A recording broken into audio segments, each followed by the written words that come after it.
Hello and welcome to another episode of IGPP Expert Talks.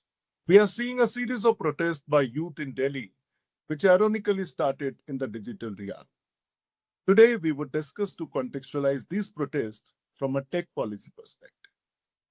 Protests are not new to our country, as we are a civil society which has evolved through protest, mostly led by youth.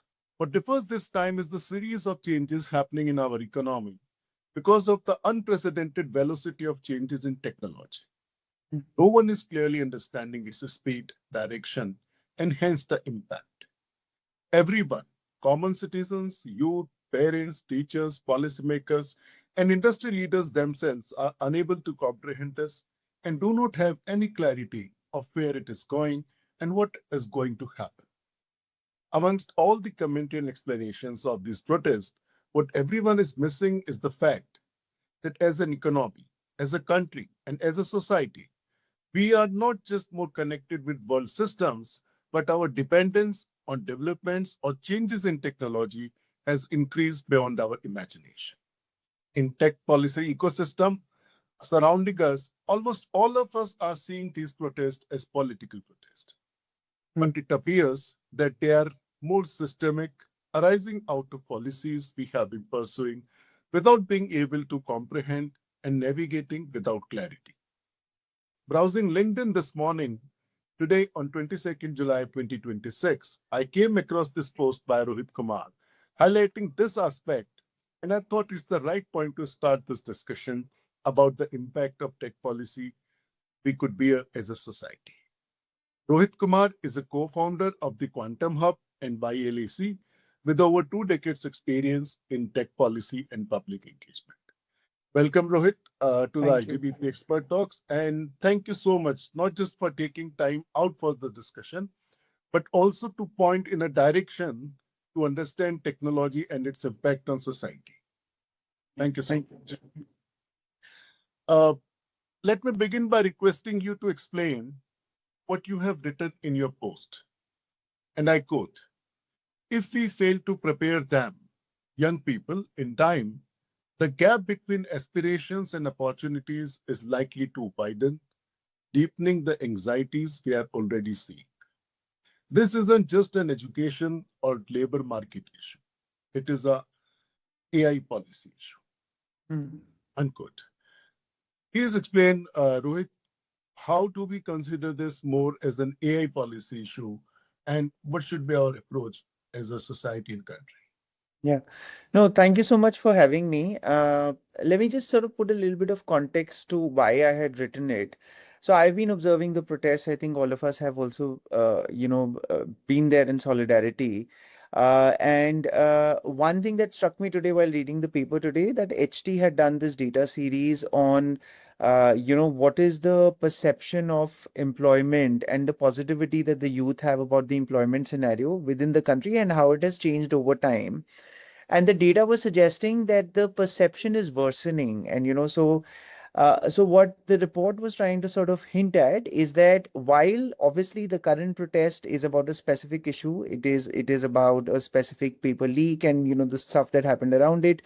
It needs to be read into a broader context, because the kind of support that the students that started the protest have received from the rest of the community suggests that this is beyond just that one particular event, right? And what the data was suggesting is that it is perhaps linked to the anxieties that young people have about their future, about the scenario of employment, about whether merit and examinations will result into actually, that future that is promised, and whether education will continue to be a means of social mobility, right? It just got me thinking that, it actually may worsen with AI. The reason being that we are already hearing anecdotally that a lot of young people who are just graduating are now starting to find it a little harder to enter the market, because a lot of enterprises are deploying AI in their workflows, which means that they're kind of, firstly, the jobs that will get reduced are the ones that are at the entry level. Folks who've already been in the system know how to handle multiple complex issues, bring teams together. They are perhaps safeguarded, but the newer guys are going to find it hard because their skills are the most replaceable. And the current protest is showing that there is this anxiety. My worry is that when AI comes into the picture, and maybe in 6, 7 months, you'll start seeing that effect even more, this anxiety may actually worsen. And when that anxiety worsens, then essentially people may become very unhappy and wary about the technology. So this will stop just being a one-off event or a issue to being a larger labor market crisis linked to a technology that is now rapidly permeating, our economy. I think continuing what you are talking about, particularly how AI is linked, and it is not just about labor markets.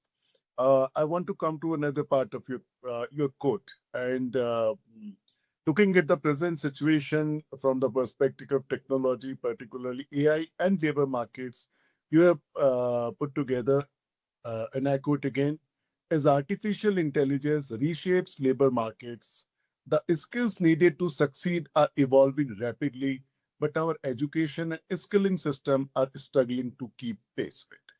Now, this is one definitely something which you have written, which a lot of people are talking about, uh, how we are able to kind of, reskill or to upskill our young population. What is your perspective on it? How, like, is it going in some good direction? It's happening, not happening? What is on your mind on that? See, I want to start by just laying a clear picture of where we are at and acknowledging where the gaps are. Firstly, we know for a fact that the Indian education system is not generally also does is not able to deliver. There are several surveys that we've seen from different organizations over many years, which says that employers are always struggling to find a skilled workforce, right? So the problem with the Indian education system is that we have a handful of institutions that are really good, that are world class, and these are the stuff like the IITs and the medical colleges and others. But bulk of it produces kind of mediocre outcomes, right? So one, unlike many of the developed world where the education system already delivers, we are well behind. Now, the Mhm. problem that is going to happen is that our education system was currently also not being able to service the demands of the industry. Now, suddenly the demands themselves are changing, and we are not really putting in the effort to be able to adapt to it. And I say that not casually, I say that with some thought. Because, for instance, this year's budget, also, when I was looking at it early this year, the Ministry of Education's budget was in only improved, I think, or barely changed. It was largely similar. The Skilling Ministry's budget had changed from about 6,000 crores to 10,000 crores, but a lot of that money was going into ITI upgradation and some amount of money to states. But if you look at the lack of spending in skilling, so last year they had budgeted 6,000 crores, they only spent about 2,700 crores or something like that. And this is despite the fact that the previous economic survey had already said that AI is going to disrupt the labor market. So the Yes. problem is, I think we are doing a lot of lip service. We have to understand that reforming the skilling and educational ecosystem is not an easy task. There are too many actors, too many colleges, too many schools, too many institutions. Reforming them, changing their curriculum, equipping them with the technology will take time, and we need to put our effort in it right now. And the tech is not waiting, right? The tech is moving rapidly. And what is going to happen is that a kid that goes into college right now, for 4 years, they are learning something, then they come out, it'll be a completely different labor market. So I feel that while we are acknowledging it in close circles, I don't think we are putting in enough effort, and I don't think we are giving it enough, we're putting it on priority. Yeah, on the priority question, I think there you also mentioned about, like, there's an urgency of the reforms which are needed. If I Right. just want to kind of quantify that, like, the kind of reforms we are looking at or we want, uh, on a timeline, it is like 1 to 2 years, 4 to 5 years, or even lesser. What exactly it could be? See, I think it's like looking into the future. It's very hard, but I would still say I think 4 to 5 years may be a stretch. I think it may be shorter on the shorter end. And the reason I say that is this, and sometimes a lot of technology policy and other people or even economists would say that tech always disrupts markets, then humans adjust, and some jobs will be lost, new will come. I'm not disagreeing with that. True. My main contention is with the fact that the speed with which it will happen. All previous technology revolutions have given time for it to happen. So, for instance, when industrialization happened, The machinery penetrated industries slowly. Then when computerization happened, it took us time to get, laptops or computers into every office, into every, home.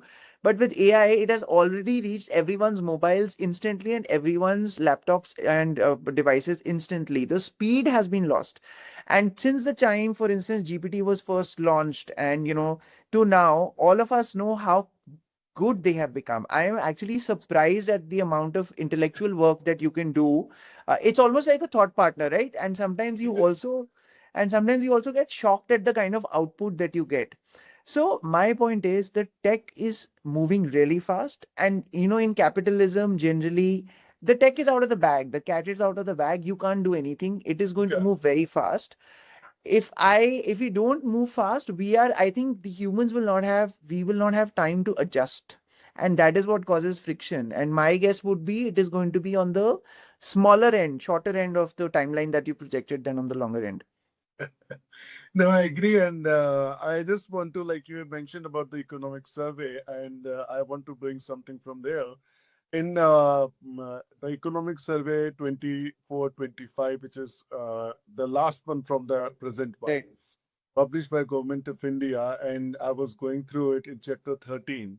The title Right. says a lot about it. It says Labor in the AI Era, Crisis of Catalyst.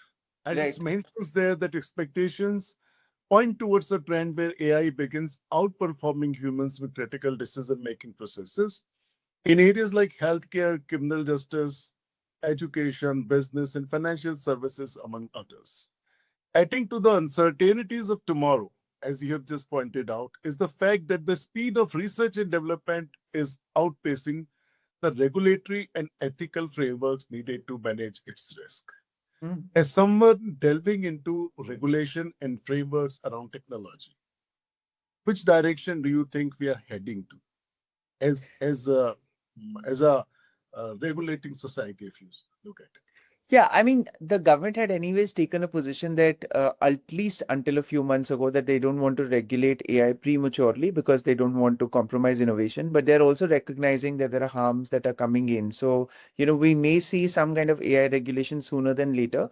But I do want to pick on, what you said about the economic survey. It is very surprising to me that between last year's economic survey and this year's economic survey, and both have a chapter on AI, and the prediction has changed quite dramatically. Last year's was, it was really sort of creating alarm, and to be honest, I do agree with it. I think this year's has tempered it, and I'll tell you what it was saying. It basically said that AI is reforming labor markets very rapidly.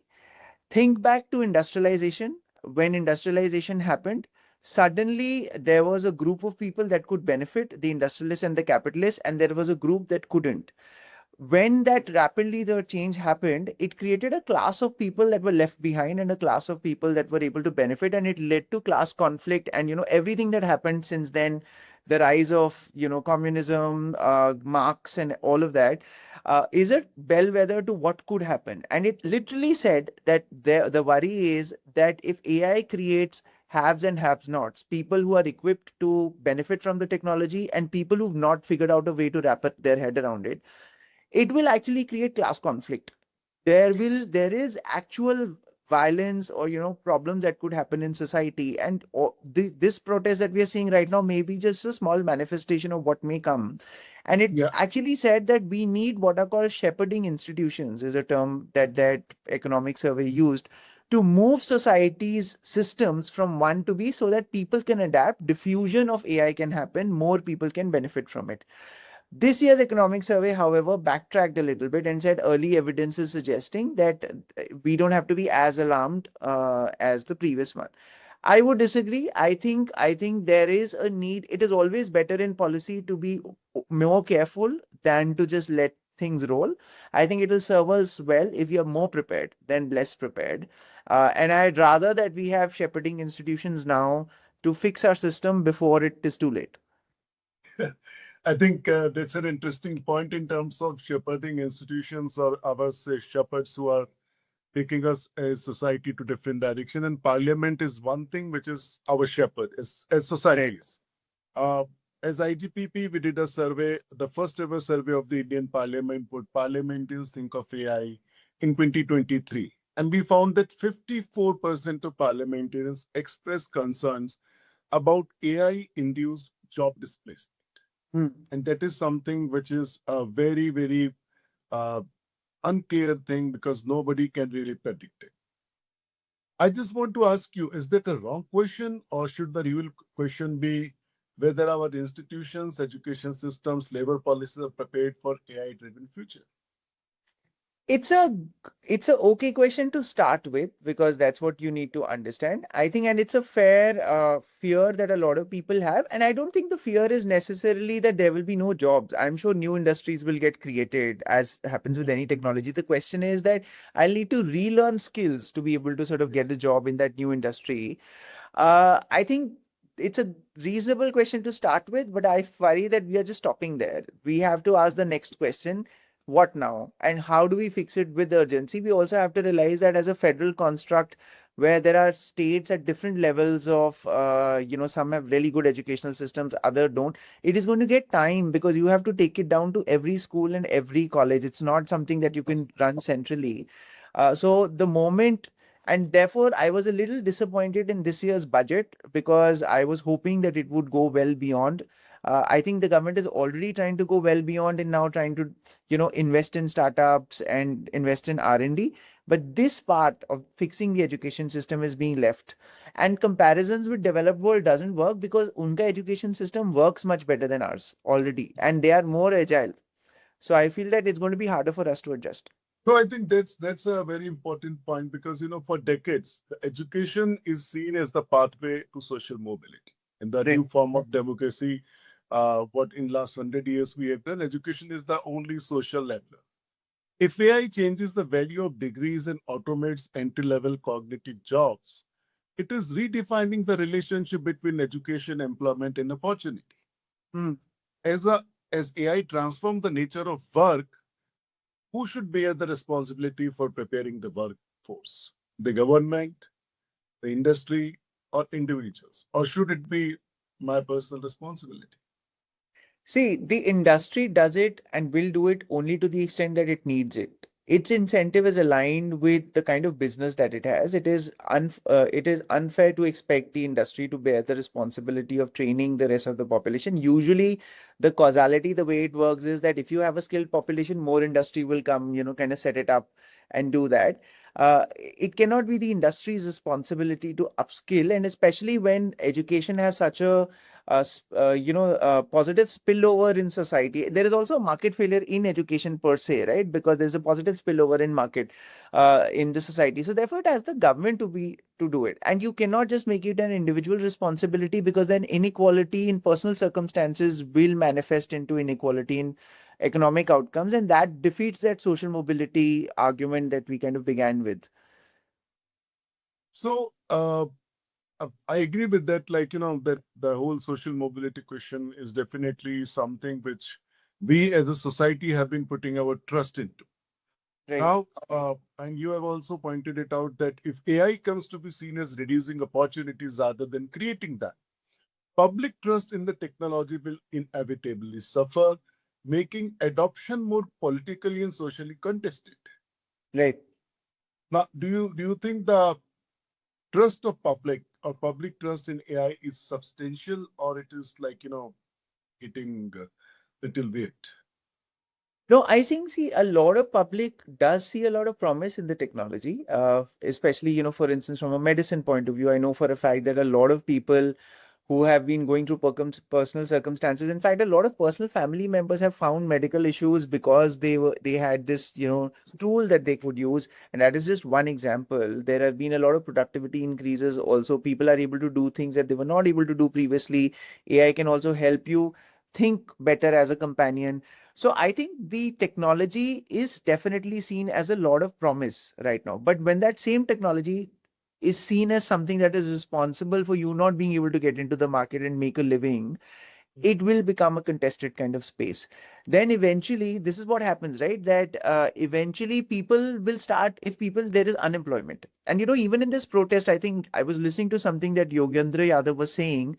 And while he was talking about exam leaks, etc., he did mention unemployment as an important thing that is on top of mind of a lot of young people. So the question that is going to happen is that if people start thinking that AI's adoption in businesses is leading to their unemployment, they will put political pressure on their representatives to say that reserve jobs for me, right? How am I going to make an income? And that could put pressure on companies on hiring or not letting them sort of do what is the most productively efficient for them. So I feel that this political contestation can become many any new technology that it comes in, there can be that resistance. We saw the same in industrialization. People would protest that don't use machines because I'm losing my job. Eventually, other jobs were created and people were able to, leverage them. That reduced Yeah, the that, then they're like, resistance. we have seen during the adoption of computers and Computers technologies, also, yeah, the absolutely. whole department in the governments, people had put long-term strikes against computerization. Exactly. And that could actually harm our ambition as a country, India's AI ambitions. And they would actually not just depend upon compute models and regulations, as you have also put, but whether young people believe that they have credible pathways to participation and benefit from AI economy, which you are saying just now. I just want to understand this thing, like, this present situation at this point of time. Uh, it might be a point which could break or make the India's or the country's AI ambition. Because if political fallout is something not really good, then it will be uh, a failed effort as such. Yeah, see, the current protest, I would say, is still more specific. My contention is that if some, I don't know, I mean, this one may get resolved, yeah, but this is a bellwether in terms of what could come in the future. And AI and the rapid pace of technology adoption could really be another trigger. And a lot of young people, there's a lot of anxiety about the future. And so that anxiety we need to address. And nobody wants to be just a consumer of a particular tech, right? They want to also be beneficiaries. They want to also be able to leverage it to improve their own lives. Now, if people are just paying for the use of a certain tech but not being able to improve their life situation or have better jobs that are higher paying, eventually it'll lead to frustration. So I feel that even as India is looking at its AI policy and trying to say that I want to be the global leader in innovation, etc., we have to look at the labor market impact with lot more urgency, not just for the fact that we want talented people who can work with AI, but also the fact that there is not there's no resistance to the adoption of technology, and net every vote is lifted. So I think that's my worry. Yeah, I think right now what we are discussing is more around adoption of technologies. And in a way, the debate, particularly in the policy circles, is already about the impact and the harms, particularly on children, on all Yeah, others. So that is another aspect we're not even getting into it. But right right. now, the technology, whether you are adopting it or you are agnostic to it, the whole danger is sitting in front of us. At Right. such point of time, what do you think? And this is the last point, like, what should be the ideal thing the government should be getting into?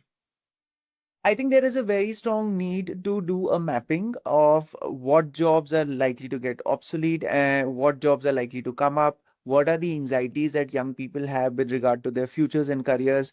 What kind of skills do employers foresee as being most relevant in the future? What are likely to be less relevant? And based on all of these inputs, quickly and rapidly figuring out what needs to change in our educational system. And I also feel that in many parts of our educational system, we have a tendency to control it centrally. We need to let our institutions be a lot more agile and give them the funding and etc. to help them adapt quickly. With some guidance on certification etc. So I feel that this exercise needs to be undertaken on priority with then backing it up with money to change, so to make sure that it penetrates.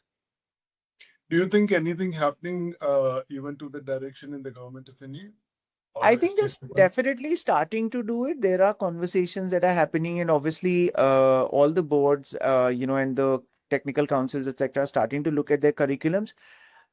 I am just not very confident about the pace at which some of this is happening, or the money is being put into reform. Yeah. I think the challenge from this discussion, it seems that it's definitely big given the timeline. Had it been Given the 5 time, years yeah. or If we 10 had years, more it time, would it be would have been better. absolutely fine. But given the timeline, it seems to be a big challenge. let's hope as a society and somebody his organization, individuals, we are trying to do our part, something good Yeah. should come out. Thank Yeah. you, Rohit. Thank you Thank you so so much much. for this thing. Thank you. Thank you.